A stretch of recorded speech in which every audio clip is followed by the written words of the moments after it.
سرکار دو عالم صلی اللہ علیہ وسلم نے فرمایا کہ اللہ کی نظر میں تم میں سب سے بہترین وہ ہے جو قرآن پاک کو سیکھنے میں اور سکھانے میں لگا ہوا ہے۔ یہ لوگوں میں سے بہترین لوگ ہیں، اور کن کی نظر میں بہترین ہیں؟ اللہ اور اللہ کے رسول کی نظر میں۔ خیرکم من تعلم القرآن وعلمہ۔ ایک آدمی قرآن پاک کی ایک آیت سیکھتا ہے، اللہ تعالیٰ کو اس کا آیت کا سیکھنا اتنا پسند ہے۔ حدیث مبارکہ میں آتا ہے کہ انسان قرآن کی ایک آیت سیکھتا ہے، اللہ اس کو 100 رکعات تعداد کے برابر نفل کا اجر عطا فرماتے ہیں۔ قرآن پاک کی کتنی اہمیت ہے، اور اس انسان کی اہمیت کتنی اللہ کی نظر میں بڑھ گئی جس نے قرآن کو سیکھنا شروع کر دیا اور قرآن کی ایک آیت سیکھ لی۔ قرآن کو سمجھنا، قرآن کو سیکھنا یہ قرآن کا حق ہے۔ اور ہم فجر کے درس میں قرآن پاک کی جب آیات کا ایک آیت کا درس ہوتا ہے، جب اس میں تلاوت کرتے ہیں تو بہت سارے موضوعات ایسے ہیں کہ جو بہت سارے لوگوں کی زندگیوں میں بڑا اثر کرتے ہیں۔ گزشتہ 2-3 دن پہلے کی بات ہے، قرآن پاک کی ایک آیت آئی، یا ایھا الذین آمنوا قاتلوا الذین یلونکم من الکفار ولیجدوا فیکم غلظہ واعلموا ان اللہ مع المتقین، کہ اے ایمان والو، تم نے اگر جنگ کرنی ہو تو اس کا اصول یہ ہے کہ سب سے پہلے اپنے قریبی دشمن کو اس سے مقابلہ کرو۔ الذین یلونکم، جو تمہارے قریب ہیں، من الکفار، کفار میں سے، منکرین میں سے، اللہ اور اللہ کے رسول کے جو نہ ماننے والے ہیں، انکار کرنے والے ہیں، وہ اللہ کے جو دشمن ہیں وہ مسلمانوں کے بھی دشمن ہیں۔ تو جب وہ تمہارے ساتھ لڑائی کریں اور دشمن تعداد میں زیادہ ہوں اور تمہیں ان سب سے نمٹنا ہو، تو سب سے پہلے جو سب سے قریبی دشمن ہے سب سے پہلے اس کا سفایا کرو، اس سے مقابلہ کرو۔ اور لفظ کیا ہے؟ قاتلو، قتال کرو، ان سے لڑائی کرو، اور لڑائی میدان جنگ میں ہوتی ہے، اور بعض اوقات اپنی جان بھی قربان کرنی پڑتی ہے۔ صحابہ کرام میدان جنگ میں اپنی جان کا نذرانہ پیش کرنے کے لیے جایا کرتے تھے، شہادت کا اعزاز حاصل کرنے کے لیے جایا کرتے تھے۔ تو اللہ تعالیٰ جنگی اصول مسلمانوں کو سکھا رہے ہیں قرآن کی آیت میں، اور اس آیت کا نزول کا جو خاص واقعہ ہے، اس واقعے کو جب ہم پڑھتے ہیں، سرکار دو عالم صلی اللہ علیہ وسلم غزوہ تبوک کے موقع پر بالکل بارڈر پہ ہیں، اور تمام صحابہ کرام کو لے کر آپ نکلے ہیں بڑے اہتمام کے ساتھ۔ یہ سفر انتہائی اہتمام کا سفر تھا۔ 3 صحابہ کرام پیچھے رہ گئے۔ اللہ تعالیٰ نے ان کی تعداد کا ذکر کر کے فرمایا وَعَلَى الثَّلَاثَةِ الَّذِينَ خُلِّفُوا، وہ 3 جو اس جنگ سے پیچھے رہ گئے۔ آپ اندازہ لگائیں کتنی سخت حاضری تھی۔ تمام صحابہ کرام نکلے، اور اللہ تعالیٰ کا حکم تھا جس حالت میں ہو نکلو۔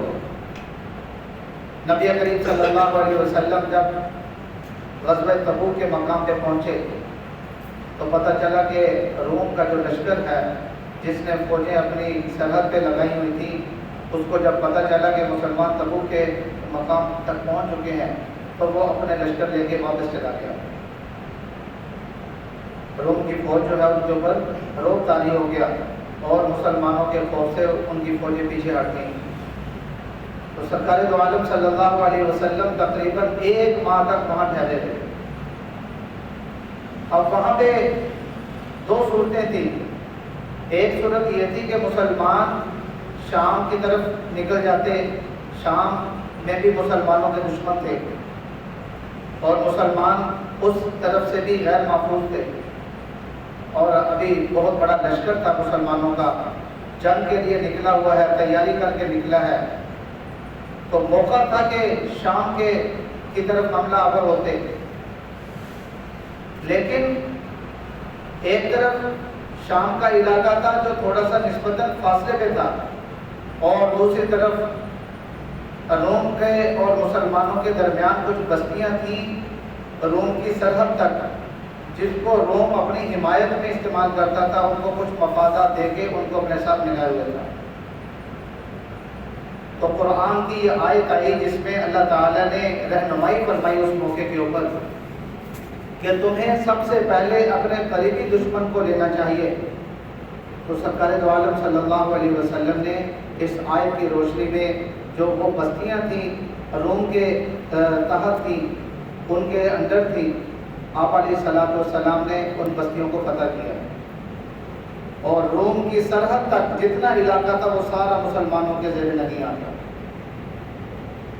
اور یہ اتنی اہم پیش رفت تھی کہ اس کی وجہ سے رومی سلطنت کے اوپر خوف طاری ہو گیا کہ وہ جو بستیاں جو ہمارے اور اہل عرب کے درمیان ایک رکاوٹ تھی، اب وہ بستیاں بھی ختم ہو گئی، اب مسلمان کسی بھی وقت لشکر کشی کر سکتے ہیں۔ اللہ نے ان کے اوپر اور خوف طاری کر دیا۔ تو سرکار دو عالم صلی اللہ علیہ وسلم نے ان بستیوں کو فتح کرنے کے بعد آپ نے واپسی فرمائی۔ تو قرآن کی یہ آیت کس موقع کے اوپر مسلمانوں کی جنگی رہنمائی کر رہی ہے، اور آپ علیہ الصلوۃ والسلام نے اس کے مطابق جو سب سے قریبی علاقہ تھا اس کو فتح کیا، اور کرنے کے بعد آپ واپس تشریف لے آئے، شام کی طرف رخ نہیں فرمایا۔ قرآن کی یہ آیت یہ مسلمانوں کی عبادت میں صرف نماز اور تسبیح کے اندر رہنمائی نہیں کر رہی، یہ مسلمانوں کی دفاعی رہنمائی کر رہی ہے، اور قرآن تمام شعبوں کی رہنمائی کے لیے ہے، تمام شعبہ زندگی کے لیے ضابطۂ حیات ہے۔ اور قرآن پاک کا شعور یہ صرف نماز پڑھنے کا طریقہ سیکھنے کا شعور نہیں ہے، بلکہ قرآن پاک کا شعور انسان کو زندگی کے تمام شعبوں کے اندر کامیابی کا ذریعہ بناتا ہے، اور اس کا انسان مسلمان کو شعور دیتا ہے۔ اس لیے قرآن پاک کی ایک ایک آیت انسان کو متاثر کر رہی ہوتی ہے۔ تو قرآن پاک اللہ تعالیٰ نے قرآن کو سیکھنا اتنا عظیم بنایا، اللہ کو یہ اتنا پسند ہے، فرمایا کہ جو قرآن کی ایک آیت کو سیکھتا ہے اللہ اس کو 100 رکعت نفل کا ثواب عطا فرماتے ہیں۔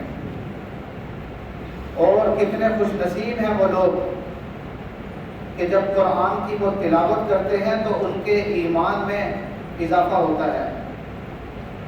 اللہ تعالیٰ نے قرآن پاک میں فرمایا کہ وَإِذَا تُلِيَتْ عَلَيْهِمْ آيَاتُهُ زَادَتْهُمْ إِيمَانًا وَعَلَىٰ رَبِّهِمْ يَتَوَكَّلُونَ، کہ جب قرآن کی تلاوت کی جاتی ہے تو ان کے ایمان بڑھ جاتے ہیں، اور وہ اپنے رب کے اوپر اور زیادہ بھروسہ کرنے لگتے ہیں، ان کی ایمانی کیفیت بہت زیادہ بلند ہو جاتی ہے۔ یہ مسلمان کا قرآن کے ساتھ تعلق بیان کیا گیا ہے، ایک رسمی تعلق ہے کہ قرآن کی تلاوت کو سیکھ لیا۔ قرآن کی تلاوت کا شرف اور اعزاز یہ بھی بہت بڑا اعزاز ہے، اس میں کوئی شک نہیں ہے، زندگی کا حصہ ہونا چاہیے۔ قرآن پاک کی تلاوت ہماری زندگیوں سے نکل چکی ہے، اور یہ بہت بڑی محرومی کی بات ہے۔ آپ صلی اللہ علیہ وسلم نے فرمایا کہ مثل الذی یقرأ القرآن مثل الخطوط ریحها طیب وطعمها طیب۔ حضور نے فرمایا کہ جو مسلمان قرآن کی تلاوت کرتا ہے وہ عرب کے ایک خوشبودار پھل جس کا نام اترج تھا، فرمایا کہ یہ اس خوشبودار پھل کی طرح ہے جس کی خوشبو بھی ہے اور جس کا ذائقہ بھی بہت عمدہ ہے، خوشبو بھی عمدہ، ذائقہ بھی عمدہ۔ قرآن کی تلاوت کرنے والا مسلمان وہ اس پھل کی مثل ہے کہ وہ ہر وقت قرآن کی تلاوت کرتا ہے اور اپنے ایمان کے اندر اضافہ کرتا رہتا ہے، اس کی نیکیوں میں اضافہ ہوتا ہے۔ حدیث مبارکہ میں آتا ہے کہ اگر آدمی ایک حرف پڑھتا ہے تو اللہ تعالیٰ اس کو ایک نیکی عطا فرماتے ہیں جو 10 نیکیوں کے برابر ہوتی ہے، ایک حرف کے اوپر اللہ 10 نیکی عطا فرماتے ہیں۔ اور جب مسلمان قرآن کی ایک سورت تلاوت کرتا ہے، آپ اندازہ لگائیں کہ اللہ تعالیٰ اس کو کتنی ڈھیروں نیکیاں عطا فرماتے ہیں کہ ہم اپنے عدد کے اعتبار سے اس کا حساب نہیں لگا سکتے۔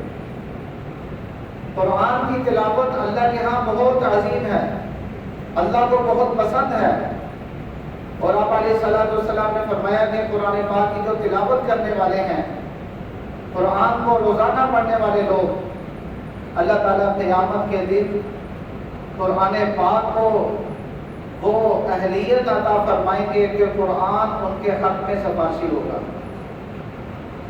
شفیع لصاحبہا، یہ اپنے پڑھنے والے کے حق میں سفارش کرے گا۔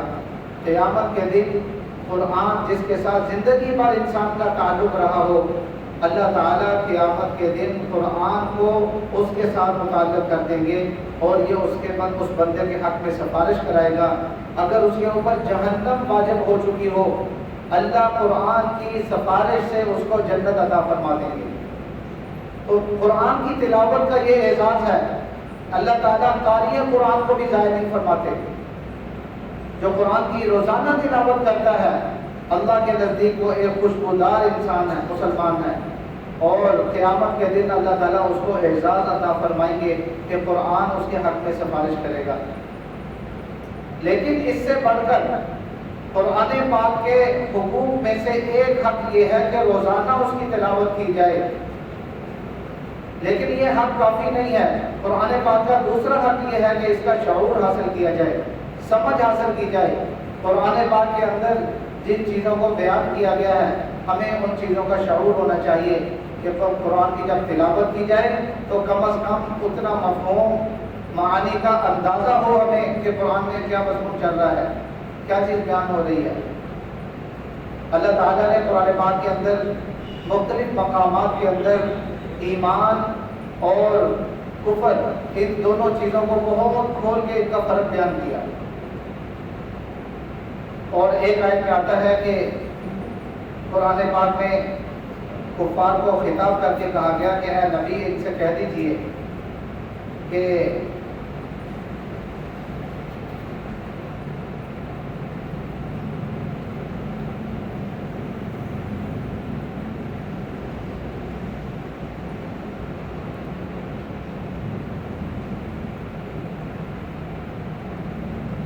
قل اللہ وإنا أو إياكم لعلى هدى أو في ضلال مبين، آپ ان سے کہہ دیجئے کہ یا تو ہم یا تم، یہاں تم سے مراد مشرکین مکہ ہے، اے نبی آپ ان سے کہہ دیجئے کہ یا ہم یا پھر تم لعلى هدى أو في ضلال مبين، ہدایت پر ہے یا کھلی گمراہی پر ہے۔ یعنی ہماری اور تمہاری زندگی میں اتنا فرق ہے جیسے دن اور رات کا فرق ہے، جیسے روشنی اور اندھیرے کا فرق ہے۔ پورے کمرے میں اندھیرا چھایا ہو، ایک بٹن دباؤ اور بلب آن کرو، پورے کمرے کے اندر جو تاریکی ہے وہ روشنی میں بدل جائے گی، تاریکی کا وجود ختم ہو جائے گا۔ اللہ نے فرمایا کہ مسلمان اور کافر کی زندگی میں اتنا فرق ہے جیسے روشنی میں اور تاریکی میں فرق ہے۔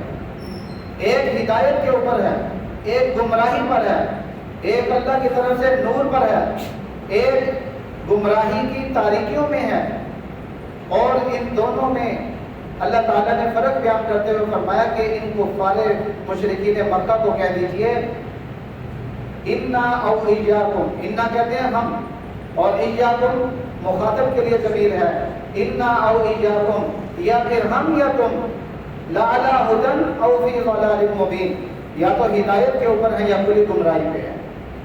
ہم میں سے ایک ہدایت پہ ہے، ہم دونوں ٹھیک نہیں ہیں، ہم میں سے ایک غلط ہے اور ایک ٹھیک ہے۔ اور اگلی آیت میں اسی بات کو دوسرے انداز میں بیان کیا گیا کہ یا تو جو ہم کر رہے ہیں یا تو وہ جرم ہے، ہم مجرم ہیں، اور یا پھر جو کچھ تم کر رہے ہو وہ جرم ہے۔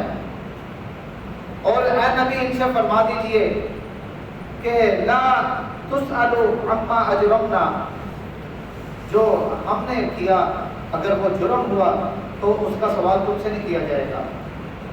ہم اپنے کردار، اپنے افعال، اپنے اعمال کے ذمہ دار ہوں گے، اور قیامت کے دن اس کا حساب ہمیں ہی دینا پڑے گا۔ وَلَا نُسْأَلُ عَمَّا تَعْمَلُونَ، اور ہم سے نہیں پوچھا جائے گا جو تم کرتے ہو، جو تمہارے اعمال ہیں، تمہارا کردار ہے، تمہارے کرتوت ہیں۔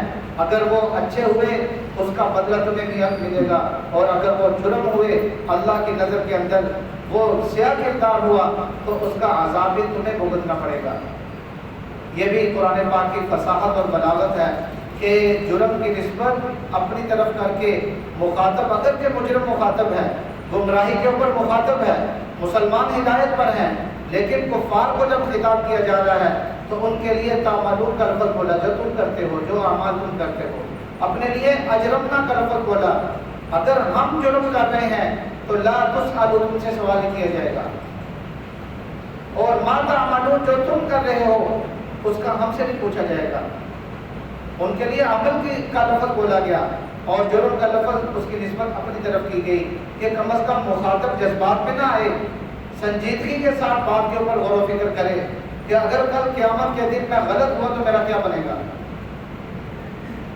کفار سرکار دو عالم صلی اللہ علیہ وسلم سے پوچھا کرتے تھے کہ قیامت کا ہے جو آپ اتنا ڈراتے ہو کہ قیامت آ گئی، قیامت آ جائے گی تو یہ ہو جائے گا، اس میں یہ عذاب دیا جائے گا، اس میں جو نافرمان ہوں گے ان کے ساتھ یہ معاملہ ہوگا، تو متى هذا الوعد ان کنتم صادقین، اگر تم سچے ہو تو وہ وعدہ کب آئے گا؟ اگر وہ وعدہ سچا ہے تو وہ لے کے آؤ، قیامت ہمارے اوپر وہ طاری کرو، قیامت کا وقت آنا چاہیے۔ متى هذا الوعد ان کنتم صادقین، وہ قیامت کب ہے؟ اللہ تعالیٰ نے اس کا جو جواب دیا، یہ 3-4 جگہ پہ یہ جملہ بولا گیا کفار کی طرف سے، اللہ تعالیٰ اس کا جو جواب دیتے ہیں وہ یہ ہے کہ یہ نہ پوچھو کہ قیامت کب آئے گی، بلکہ یہ پوچھو کہ قیامت کے دن تمہارے ساتھ ہونا کیا ہے۔ قیامت تو آنی ہے، اللہ تعالیٰ برحق ہے تو قیامت بھی برحق ہے، لیکن یہ تصور کرو قیامت اگر آ گئی، اللہ کے ہاں پیش ہو گئے، اور اگر ہمارے سارے کے سارے اعمال اللہ کی نظر میں اللہ کے ہاں جرم نکلے تو کل قیامت کے دن ہمارا کیا بنے گا؟ اللہ تعالیٰ نے دوبارہ سے ان اعمال کا تذکرہ کیا جو قیامت کے دن جن کی سزا دی جائے گی۔ تو قرآن پاک یہ انتہائی غور و فکر کی دعوت دینے والی ایک سنجیدہ کتاب ہے اور انسان سے مخاطب ہے، ہم سب سے قرآن پاک مخاطب ہے۔ سرکار دو عالم صلی اللہ علیہ وسلم اللہ تعالیٰ کے جس وقت قرآن کی تلاوت کرنی ہوتی تو اکثر نماز میں تلاوت فرماتے، تہجد کی نماز میں، نوافل میں حضور بہت زیادہ تلاوت فرماتے۔ تو نماز اور قرآن کا فرق بیان کرنے کے لیے فرمایا کہ اگر تم چاہتے ہو کہ اللہ تعالیٰ تم سے باتیں کرے تو قرآن کی تلاوت کرو، اور اگر تم چاہتے ہو کہ تم اللہ سے باتیں کرو، تمہارا جی چاہے کہ ہم اللہ سے باتیں کریں تو تم نماز پڑھو، نماز میں اللہ کی تسبیح اللہ کو بیان کرو، رکوع کے اندر کہو کہ اللہ بہت بڑے ہیں، بہت عظیم ہیں، سجدے میں جا کے کہو سبحان ربی الاعلیٰ، اے اللہ بہت بلند ہیں۔ تو سورہ فاتحہ کے اندر اللہ کی ساری کبریائی اور تعریف بیان کی جا رہی ہے۔ اگر تمہارا دل چاہے کہ اللہ سے کلام کرو تو نماز شروع کر دو، اور اگر چاہو کہ اللہ تمہارے سے خطاب کرے تو قرآن پڑھو۔ قرآن اللہ بندے سے خطاب کر رہے ہیں، اور کم از کم اس کے لیے اتنا شعور تو ہمیں ہونا چاہیے کہ قرآن پاک میں کیا گفتگو کی جا رہی ہے۔ تو میرے بھائیوں، ایک قرآن کا حق یہ ہے کہ اس کی تلاوت کی جائے، اور دوسرا حق یہ ہے کہ قرآن پاک کی سمجھ حاصل کی جائے، اور اللہ تعالیٰ سے دعا کرنی چاہیے اللہ تعالیٰ قرآن پاک کے تمام حقوق اور آداب کی رعایت کرنے کی ہمیں توفیق عطا فرمائے۔ وآخر دعوانا ان الحمد للہ رب العالمین۔